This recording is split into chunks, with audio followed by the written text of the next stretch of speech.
Onde quer que você esteja, permaneça bem informado.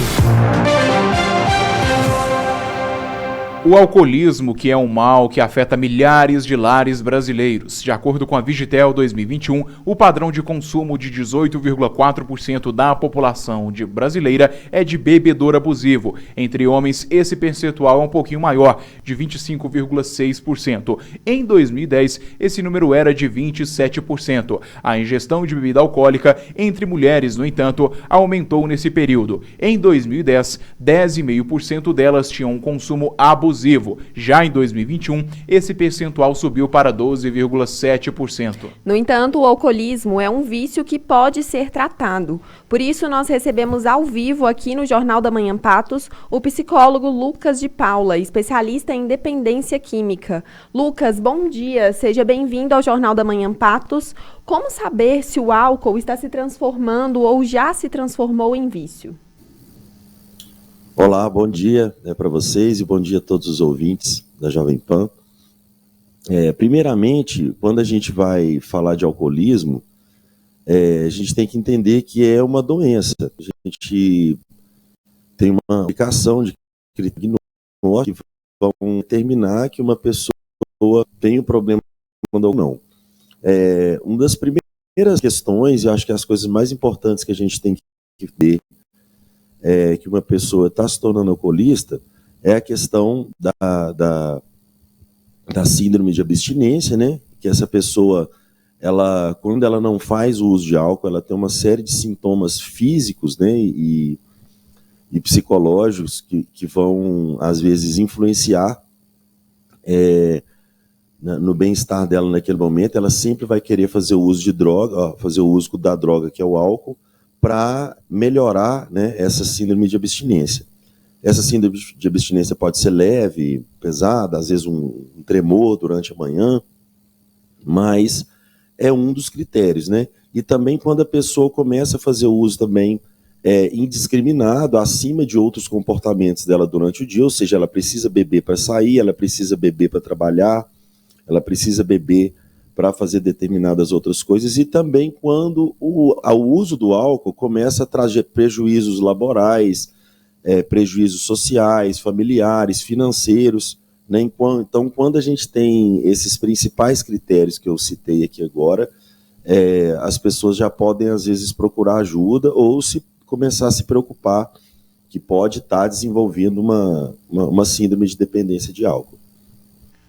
Ô Lucas, por que os homens, pelo que mostram as estatísticas, são mais propensos ao vício do álcool?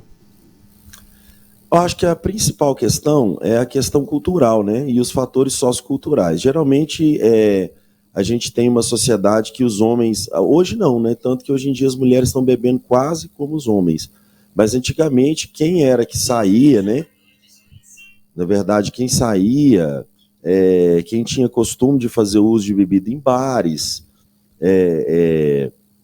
em ambientes sociais, geralmente eram os homens, né? Então, essa prevalência do uso de álcool em relação a esse recorte do sexo tem um aspecto sociocultural que influencia bastante, né? A questão, os homens também têm uma maior tolerância ao uso do álcool, né? Biologicamente falando, o homem tem mais tolerância. Então, as mulheres, por terem baixa tolerância, às vezes as mulheres podem passar um pouco mais mal, elas podem sentir mais desconforto em relação ao uso do álcool, né? Então, por essa característica biológica também, né? Por essa característica fisiológica, às vezes os homens têm maior propensão a desenvolverem alcoolismo ou beberem mais.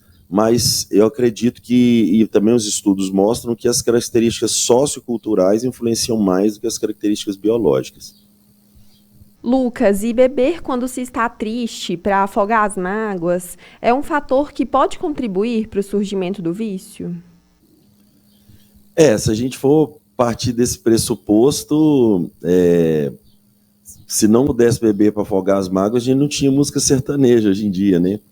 Que, na verdade, isso é o que a gente chama de automedicação, e isso é comum, né, em qualquer sociedade, em qualquer cultura, que, na verdade, os seres humanos utilizam substâncias na tentativa de aliviar algumas dores. E dores emocionais também acabam tendo esse recorte do uso de alguma substância para isso.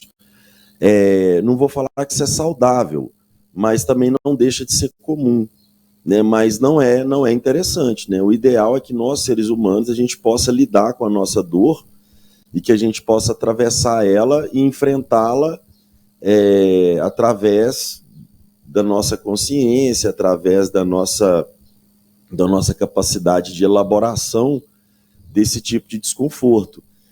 Quando a gente tem, vamos dizer assim, uma questão mais agravada, né, que uma pessoa desenvolve um padrão de uso de substância para aliviar sintomas de depressão, aí você tem ali um diagnóstico associado a esse comportamento, aí a gente pode entender isso como um problema, porque essa automedicação para sintomatologia depressiva, ela pode sim contribuir, ser um fator de risco para o desenvolvimento do alcoolismo.